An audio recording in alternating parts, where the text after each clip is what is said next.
As far as cleaning goes, that all depends on where the TV is located. Is it above a fireplace? Yeah. Hmm. If you use that fireplace and it's a wood burning fireplace, 100%. You need to clean it probably weekly while you're using the fireplace. And during the summer, springtime, probably not very much at all. I do a light dusting, microfiber cloths, nothing other than maybe water as a solution, just very, very lightly damp. Don't spray anything directly onto the screen. No ammonia, no bleach, and no alcohol-based cleaners.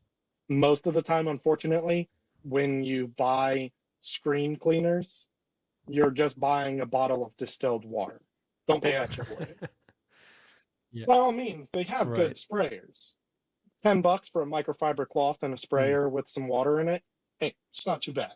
Maybe they do have some kind of mineral in it or something that they've tested. 10, $15, Yeah, some not kind of bad. scent.